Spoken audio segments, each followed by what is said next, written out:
নমস্কার। সৎকথায় প্রতিদিনের প্রার্থনার ধারাবাহিক অনুধ্যানের আজকের এই পুণ্য প্রভাতে আপনাদের সকলকে স্বাগত জানাই। প্রাণারাম ইউটিউব চ্যানেলের মাধ্যমে প্রতিদিন ঠিক সকাল 7টার সময় সৎকথায় প্রতিদিনের প্রার্থনার ধারাবাহিক অনুধ্যান ভগবানের অসীম কৃপায়, আপনাদের শুভেচ্ছায়, প্রেরণায়, আশীর্বাদে এবং অনুপ্রেরণা সমস্ত মিলিয়ে এবং প্রাণারামের যান্ত্রিক সহযোগিতায় এই অনুষ্ঠান চলছে। আমি সকলের কাছে কৃতজ্ঞতা জানাই। আমরা আজ শ্রী সারদা মঠের দ্বিতীয়া অধ্যক্ষা পরম পূজনীয়া প্রব্রাজিকা মোক্ষপ্রাণা মাতাজির সঙ্গে প্রসঙ্গে একটুখানি অনুধ্যান করব। পরম পূজনীয়া প্রব্রাজিকা অম্বিকা প্রাণা মাতাজি, যিনি এই দুর্লভ তথ্য অনেক পুরনো নিবোধতে উল্লেখ করেছিলেন, আজকে মূলত সেইটি অবলম্বনেই আমরা স্মরণ করব। পূজনীয়া মোক্ষপ্রাণা মাতাজির জীবনীটা নয়, কিন্তু তার জীবনের কিছু ঘটনা, সৎসঙ্গ প্রসঙ্গ আমাদের মনকে ভাবিত করবে, জারিত করবে এবং ভগবানের পথে এগিয়ে নিয়ে যাবে, এই বিশ্বাস নেই আমাদের প্রার্থনা। কারণ আমরা প্রত্যেকেই এই মুহূর্তে প্রায় গৃহবন্দী। মহামারীর এই আতিশয্যে প্রায় 1.5 বছর 2 বছরের ওপর হয়ে গেল, যেখানে আমরা মঠ মিশন মন্দিরে যেতে পারছি না। কিন্তু আমাদের ভাবতে ভালো লাগছে যে এই মুহূর্তে আমরা যেমন অনেক কিছু পাইনি, ঠিক তেমনি অনেক কিছু পেয়েওছি। সত্যি যদি ভেবে দেখেন তাহলে এটা ভাবার সময় যে এই করোনা মহামারী যদি না থাকতো, তাহলে এই ইউটিউব চ্যানেলের মাধ্যমে রামকৃষ্ণ মঠ মিশনের সন্ন্যাসী মহারাজদের, বিদগ্ধ সন্ন্যাসী মহারাজরা যারা শুধুমাত্র এই দেশে নয় বিদেশেও রয়েছেন, তাদেরকে আমরা পাচ্ছি। তাদের কথা, তাদের মূল্যবান উপদেশ, আমাদের জীবনের পথে চলার, এগিয়ে যাওয়ার নির্দেশিকাগুলি আমরা পাচ্ছি। ঠিক শ্রী সারদা মঠের সন্ন্যাসিনী মায়েদের কথা আমরা পাচ্ছি। এবং তাছাড়াও এই রামকৃষ্ণ ভাব আন্দোলনের সাথে যুক্ত অন্যান্য সন্ন্যাসিনীদের কথা, কিছু কিছু ক্ষেত্রে গৃহস্থ মানুষদের তাদের অভিজ্ঞতার কথা। কারণ গৃহস্থ মানুষরা আমরা তো সেইভাবে ভগবানের চাপরাশ পাইনি, আমাদের সেই লোকশিক্ষা নয়। এটি আমার ক্ষেত্রে আমি বহুবার বলেছি, আবারও আরেকবার রিপিট করলাম, যেহেতু দিন এগোচ্ছে, অনেক সঙ্গ প্রসঙ্গ হচ্ছে, সর্বদা আমাদের নিজেদেরকে সচেতন থাকতে হবে। বিশেষ করে আমি আমার ক্ষেত্রটুকু একেবারে স্ট্রিক্টলি বলতে পারি যে লোকশিক্ষা নয়, কোনো চাপরাশ নয়, শুধু আপনাদের কাছে সাথে একটু ভাব বিনিময়। ওই কিছু কিছু হয় না, কিছু কিছু মানুষ ওই দূরে থেকেও সকলকে কাছে পাওয়ার জন্য একসাথে একটা প্রয়াস, ঠিক সেই রকমভাবে সেই প্রয়াসে আমরা বাড়ির মধ্যে থেকে, প্রত্যেককে বাড়িতে থেকে এই একটি সময় টিউনড হয়ে যাচ্ছে, যেন সরগমটা ওই ঠাকুরের কথামৃতে আছে, রোশন চৌকই কেউ একজন পোঁটা ধরে আছে আর বাকিরা সব নানান সুর বাজাচ্ছেন। আপনারাই কিন্তু সেই কারিগর, আপনারাই সেই ভক্তির নৈবেদ্যে ঠিক ঠিক সুর বাজাচ্ছেন। আমাদের ওই একটু আপনাদের সাথে সঙ্গত করা হচ্ছে। সেই গৃহকে আমরা যদি না সাজাতে পারি ভগবানের ভাবে, তাহলে কিছু লাভ হয় না। সেই জন্য প্রখ্যাত ভক্ত লেখক ক্রিস্টোফার ইসারউড তিনি একটি সুন্দর কথা বলছেন, it is the shrine that really matters. You feel so safe there, and there is such a sense of contact. As long as some contact is maintained with this shrine, which is always with us, all is simple and easy. But as soon as the contact is broken, all is horrible, tense and confused. ভক্তের ঠাকুর ঘরের পটে ঠাকুরের আবির্ভাব ঘটে এবং তখন ছায়া কায়া এক হয়ে যায়। শ্রী মা সেটি বলেছেন যে মা দেখেছেন যে ভক্তির জোরে সব হয়। ঠাকুর সেটি নিজেও বারবার বলেছেন। তাই ঠাকুর সেখানে আরও বলেছেন, কি বলছেন, আমাদের বিশ্বাসটা কোথায়? ঠাকুর বলছেন যেখানে তাঁর কথা হয় সেখানে তাঁর আবির্ভাব হয়। রামায়ণ গানেও রয়েছে, যত্র যত্র রাম কথা স্মরতি, যেখানে যেখানে রামের কথা স্মরণ করা হয়, তত্র তত্র হনুমন্তন, সেখানে সেখানে হনুমান আসেন, রাম ভক্ত হনুমান। ওই যে যেখানে যেখানে তার কথা হয়, যে বাড়িতে ভগবানের কথা হয়, যে বাড়িতে ভগবানের কথা শোনা হয়, অর্থাৎ বাড়িকে মন্দির করে নিতে হয়। সেই জন্য বারবার বলে যে এখন আমরা মন্দিরে যেতে পারছি না, কিন্তু প্রত্যেকটা বাড়ি যেন মন্দির হয়ে উঠেছে। এবং সেই জন্য যেখানেই তার কথা হয় সেখানেই তার আবির্ভাব হলে ছায়া এবং কায়া এক হয়ে যায়। যদি ছায়া আর কায়া এক হয়ে যায় তাহলে বাকি থাকে কি? বাকি থাকে শুধু বিশ্বাস আর আন্তরিকতা। ভাগ্যশালী বহুতল উপকরণ বা প্রচুর প্রাচুর্য ভরা মালিক জানেই না যে সে কত দুর্ভাগা, একটা ঘরের অভাবে সারা বাড়িটা নিঃসঙ্গ পুরীর মতন খাঁ করছে।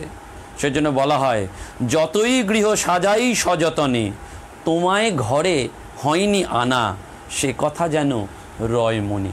আমরা বাড়িকে অনেক সুন্দর সাজাই, দেখবেন ঘরে আমরা প্রত্যেকেই একবারে বিছানাটাকে টান টান করে রাখছি, হ্যাঁ, তারপরে ধরুন ঘরটাকে সুন্দরভাবে আমরা সাজানোর চেষ্টা করছি। কিন্তু আমাদের মনে রাখতে হবে, যতই গৃহ সাজাই সযতনে, তোমায় ঘরে হয়নি আনা, সে কথা যেন রয় মনে। যদিও আপনারা কাউন্টার করতে পারেন, ঠাকুর পরিষ্কার পরিচ্ছন্নতা পছন্দ করতেন, ঠাকুর এই টান টান বিছানা পছন্দ করতেন। কারণ কেউ গিয়ে ঠাকুরের বিছানা নষ্ট করে দিলে ঠাকুর সেটা খুব একটা ভালো চোখে দেখতেন না। যদিও লাটু মহারাজ কখনো কখনো এইরকম করেছেন, হ্যাঁ, রাজা মহারাজও থেকেও বড় কথা লাটু মহারাজই মূলত এটি করেছেন নরেনের সাথে, কালী মহারাজের সাথে, যে তারা বিদেশ থেকে এসেছে তো ইচ্ছা করে গিয়ে বিছানা ধামসাতেন আর কি, হ্যাঁ, ওই এই গুরু পার্শ্বদের যে ভালোবাসা, হ্যাঁ, সেটি দেখার জন্য। কিন্তু আমাদের মনে রাখতে হবে যে আমরা যদি তাকে ঘরে না আনতে পারি, ভগবানকে যদি ঘরে না আনতে পারি, তাই যে বাড়িতে ঠাকুরের ঘর রয়েছে সেখানে মনে প্রাণে বিশ্বাস করতে হবে যে সারা বাড়িটাই হচ্ছে ঠাকুরের বাড়ি, মালিকানাটা শুধু হস্তান্তরিত হয়। সেজন্য ঢাকার এক জনৈক ভক্তের বাড়িতে গিয়ে মহাপুরুষ মহারাজ ভৎসনার সুরে তাকে বলেছিলেন, এটা গরিবের বাড়ি নয় রে, এটা ঠাকুরের বাড়ি, জানলি, এটা ঠাকুরের বাড়ি। অর্থাৎ ভাবটি এইটি। আমরা সেই ভাবের সাথেই আজকের সৎপ্রসঙ্গে শ্রী সারদা মঠের দ্বিতীয় অধ্যক্ষা পরম পূজনীয়া প্রব্রাজিকা মোক্ষপ্রাণা মাতাজির কথা স্মরণ করব এবং তার পুত সান্নিধ্য সঙ্গ লাভ করেছিলেন প্রব্রাজিকা অম্বিকা প্রাণা মাতাজি বহুদিন, এবং সেইটি আমরা স্মৃতিকথায় স্মরণ করব আজকে। এই সঙ্গ না হলে ভগবানকে চেনা যায় না।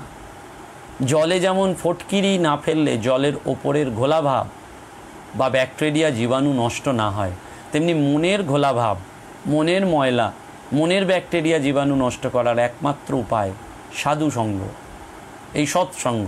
সেই জন্য যতদিন পারা যায় ভগবানের কাছে এইটি প্রার্থনা করতে হয়, সৎসঙ্গ, সাধু সঙ্গ, আর শেষের দিনে যেন তার কথাটি মনে পড়ে। পূজনীয়া মাতাজি বলছেন যে প্রব্রাজিকা মোক্ষপ্রাণা মাতাজির অপূর্ব সংযত সাধু জীবন এবং অন্তর্লীন রসবোধ, অর্থাৎ এদের প্রত্যেকেরই একটা অদ্ভুত রসবোধ ছিল, গোমড়ামুখ নয়।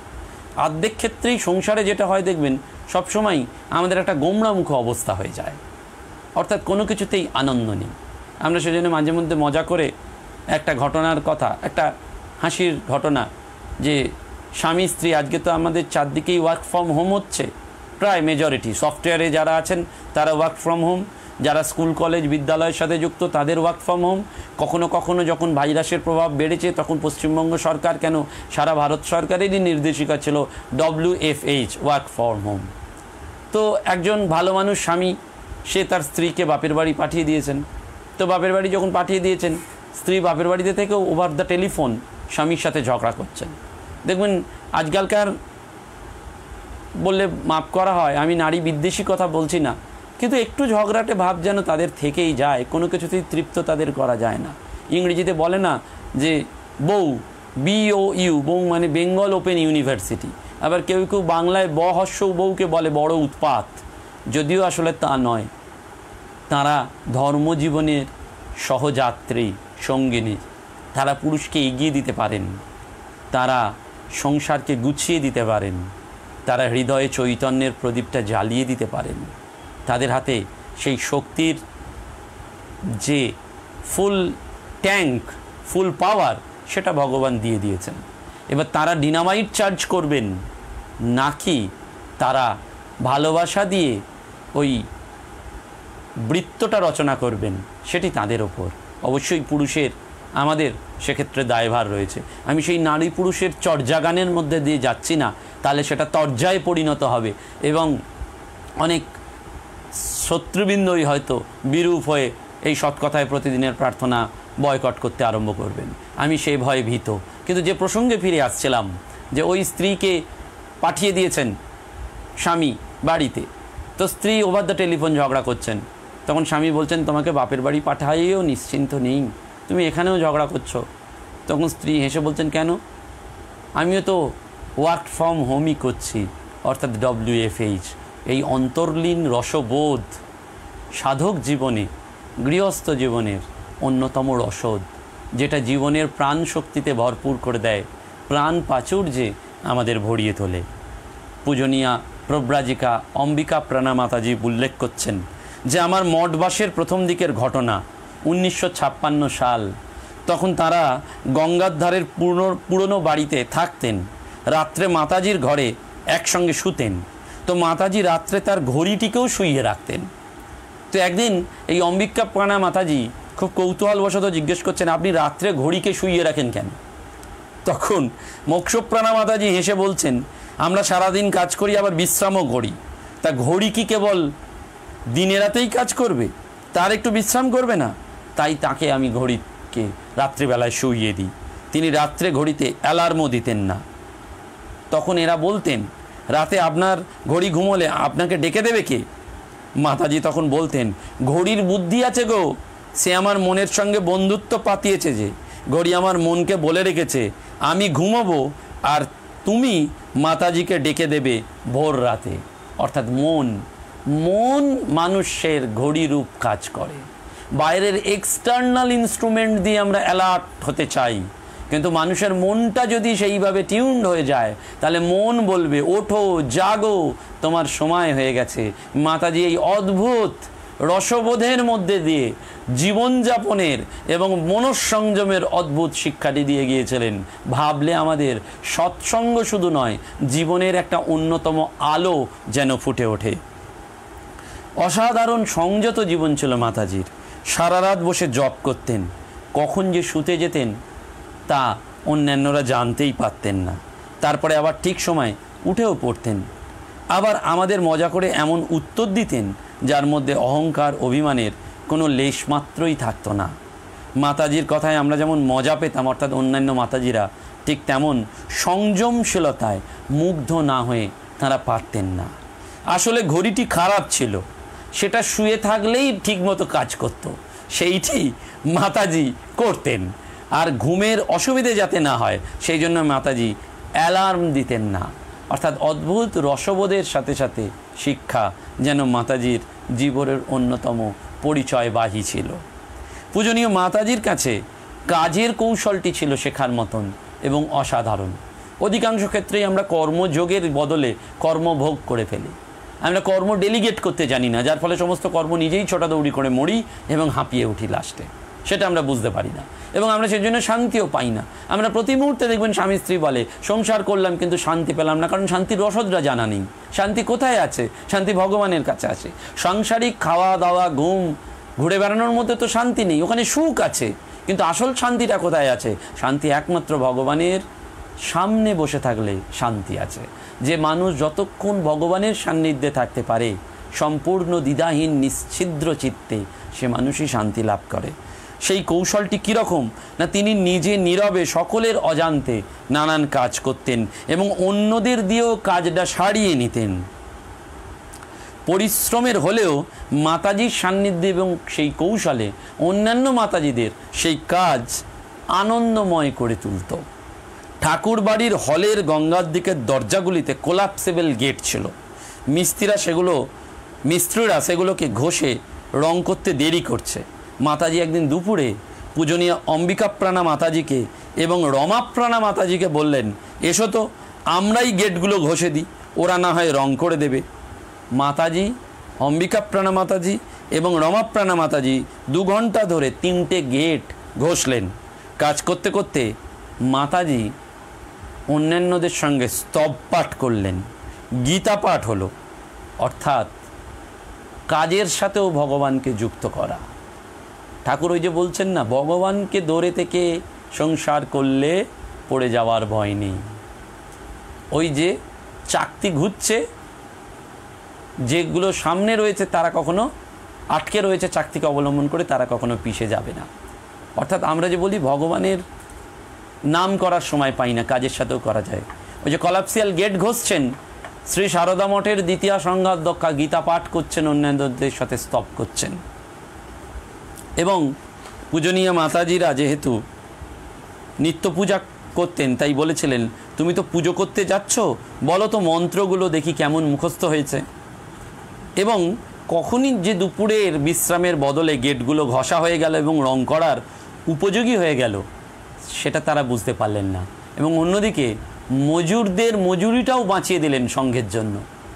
What a wonderful management, administrative technique দেখুন। যেমন কাজ হলো তেমনি চ্যান্টিং হলো, মন্ত্র মুখস্থ আছে কিনা সেই কৌশলটা জানলেন, তেমনি মিস্ত্রিদের মজুরি বাঁচিয়ে দিয়ে কাজটাকেও দ্রুততার সাথে এগিয়ে দিলেন। পূজনীয়া মোক্ষপ্রাণা মাতাজি সন্ন্যাসিনীদের অনেককে নিয়ে প্রায় কালীবাড়ি যেতেন, কখনো ভোরে কখনো দুপুরে খাবার পর। পঞ্চবটিতে দীর্ঘক্ষণ চলত জপ ধ্যান। একদিন দুপুরে পঞ্চবটিতে জপ করতে করতে একটু বেশি সময় কেটে গেছে। বিকালে তখন রুটিন ছিল চা করা পূজনীয় অম্বিকাপ্রাণা মাতাজির, এবং সকলের চা খাওয়ার জায়গাটা করা। কালীবাড়ি থেকে ফিরে তিনি দেখছেন চায়ের ঘন্টা পড়তে আর 15 মিনিট বাকি। ঠিক সময় মতন ঘন্টা দিতে হবে, কারণ পূজনীয় মুক্তিপ্রাণা মাতাজি তিনি চলে আসবেন। সেজন্য অম্বিকাপ্রাণা মাতাজি ভয়ে অস্থির, যত তাড়াতাড়ি সম্ভব চা শুরু করলেন। ওদিকে মাতাজি এসে, অর্থাৎ মোক্ষপ্রাণা মাতাজি এসে চুপি চুপি চায়ের জায়গা করছেন। আশাদিও এসে গেছেন এবং দেখছেন চা হয়নি। যাতে আশাদি আমাকে বেশি না বকেন, সেজন্য মাতাজি আস্তে আস্তে পাশের ঘর থেকে বেরিয়ে এসে বলতে লাগলেন, ও আশাদি, জানো তো আমি এদের নিয়ে আজকে পঞ্চবটিতে গিয়েছিলাম, তাই এরা এমন সব ধান লাগিয়েছে যে আমি এদের ওঠাতেই পাচ্ছি না। অর্থাৎ মোক্ষপ্রাণা মাতাজি মুক্তিপ্রাণা মাতাজির হাত থেকে বকাটাও বাঁচিয়ে দিচ্ছেন। জব ধ্যানটাই হচ্ছে মেন প্রায়োরিটি, সেটা বুঝিয়ে দিচ্ছেন। এবং তার সাথে বলছেন যে আমি তো জানি যে এমন হবে, তুমি এসে যাবে, তাই এদের একটু সাহায্য করতেও চেষ্টা করছি। সংঘের সংঘাধ্যক্ষা তিনি অ্যাডমিনিস্ট্রেটিভ হেডকে কত শ্রদ্ধা যেমন করছেন, তেমনি তার নিকট সন্ন্যাসিনীদের বাঁচাচ্ছেন বকা থেকে, কাজে সাহায্য করছেন। আবার সন্ন্যাসিনীরা যে জব ধ্যান করছেন সেটাও ঠিক জেনারেল সেক্রেটারি মাতাজির কাছে উপস্থাপন করে দিচ্ছেন। কতটা দূরদৃষ্টি, বিচক্ষণতা এবং ম্যানেজমেন্টের প্রায়োগিক কৌশল থাকলে একজন সন্ন্যাসিনীর পক্ষে, শুধু বললে ভুল হবে, একজন ব্রহ্মজ্ঞানী সেই মায়ের কোলে বসে থাকা সন্ন্যাসিনীর পক্ষে এত কিছু করা সম্ভব হয়। আশাদি চুপ করে গেলেন, বললেন, ও রেনু, তুমি আছো, তাই বলো, আমি তো জানি না, বলে হেসে উঠলেন। এদের পরস্পরের গভীর ভালোবাসা এবং শ্রদ্ধা দেখে অন্যান্য মাতাজিরাও সেদিন শিখেছিলেন যে পরস্পর গুরু ভগিনীদের বা যারা একই সংঘ জীবনে রয়েছেন তাদের ভালোবাসা কত সুন্দর হতে পারে। মোক্ষপ্রাণা মাতাজির হাতের রান্না ছিল খুব সুস্বাদু এবং তেল মশলা বিবর্জিত। তিনি জানতেন যে অম্বিকাপ্রাণা মাতাজি পরোটা খেতে ভালোবাসেন, তাই তিনি বারুইপাড়া শিক্ষণ মন্দিরে থাকাকালীন পরোটা খাওয়ানোর জন্য নিমন্ত্রণ করেছিলেন। রিক্সা করে নিয়ে গিয়েছিলেন, নিজের হাতে একটা একটা করে ভেজে গরম গরম পরোটা দিয়ে যাচ্ছেন আর অম্বিকাপ্রাণা মাতাজি খাচ্ছেন। 4টের পর, অর্থাৎ 4টে পরোটা খাওয়ার পর যখন তিনি আর খেতে পাচ্ছেন না, তখন মাতাজি আবদার করলেন 7টা খেতে হবে। অম্বিকাপ্রাণা মাতাজি আর পারলেন না।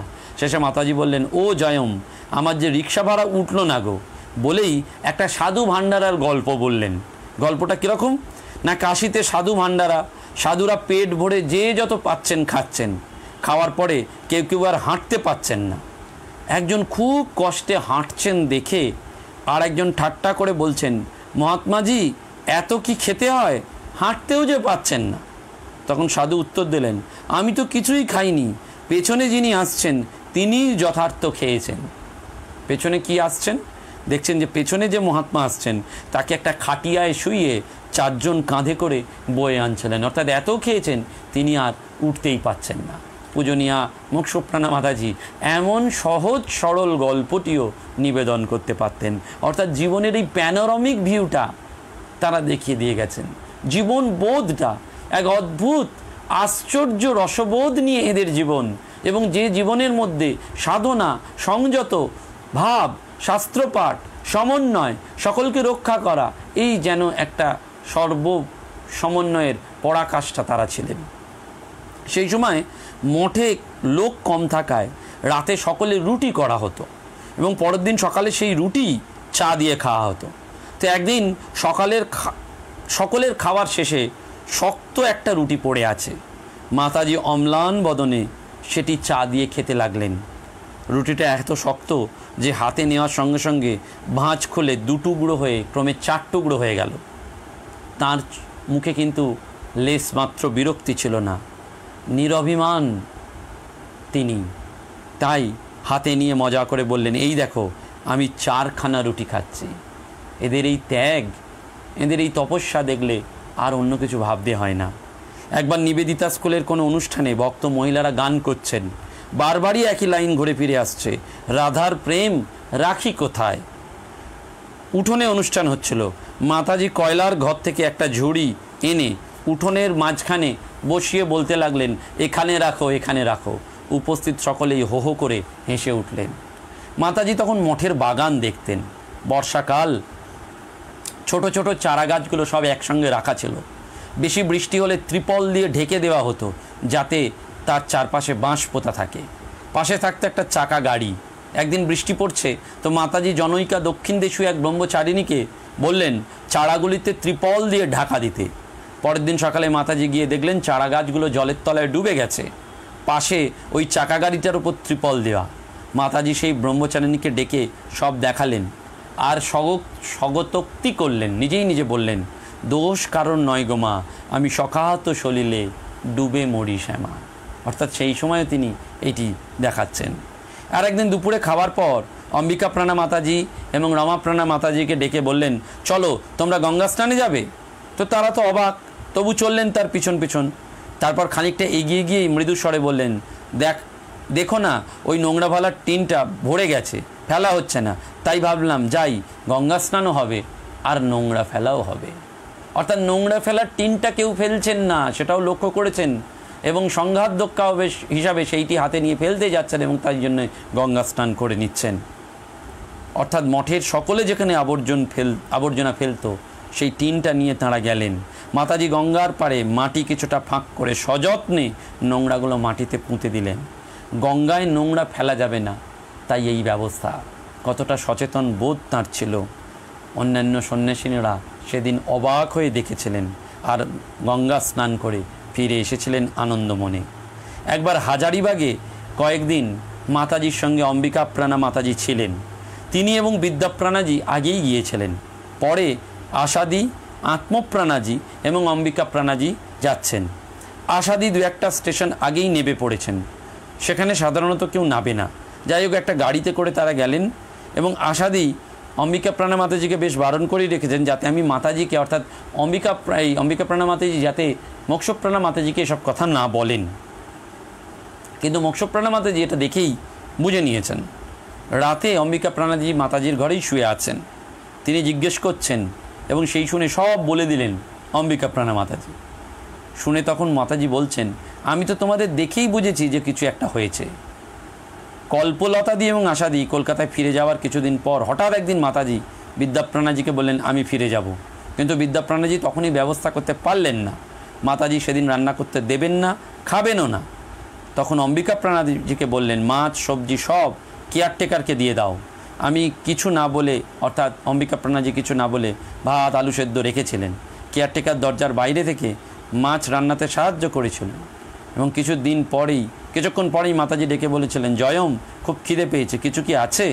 রান্না করা যখন সব নিয়ে এসেছিলেন তখন খুব আনন্দ হয়ে বলেন, মাছের ঝাল কে করলো? তখন তিনি বলেছিলেন, আমি। তখন মাতাজি মজা করে বললেন, তুমি মাছের ঝোল রান্না করলে?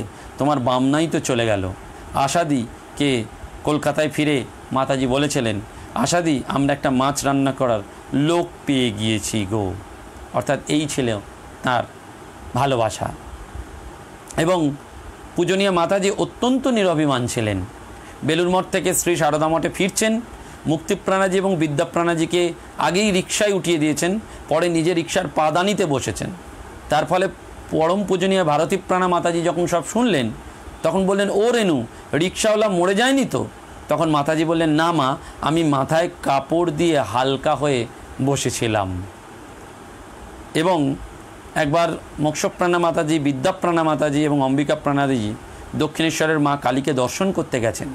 মাতাজি এক দৃষ্টে মায়ের দিকে তাকিয়ে আছেন। হঠাৎ এক দারোয়ান মাতাজিকে ধাক্কা দিয়ে সরে যেতে বললেন।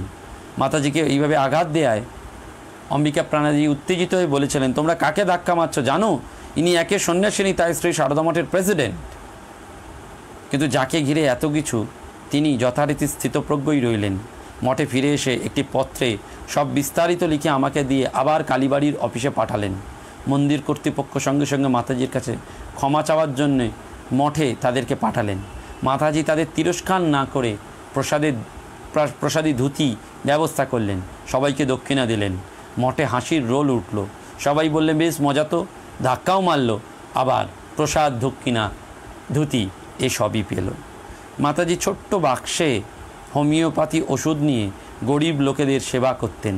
ছোট্ট বাচ্চারা মিষ্টি ওষুধ খাওয়ার জন্য মাতাজিকে মন গড়ার নানান অসুখের কথা বলতো।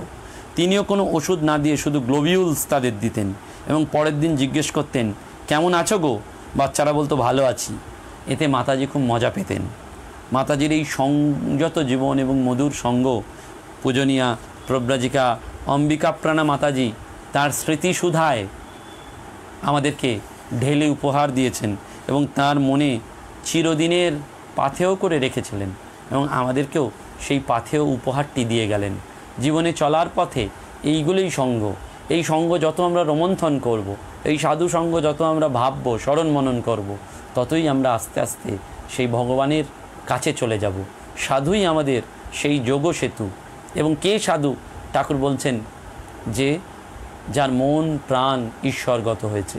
তিনি গেরুয়া পড়েছেন বা পড়েননি সেটা ম্যাটার নয়, বাট ইট ম্যাটার্স তার মন প্রাণ ঈশ্বরের প্রতি স্মরণ নিয়েছে কিনা।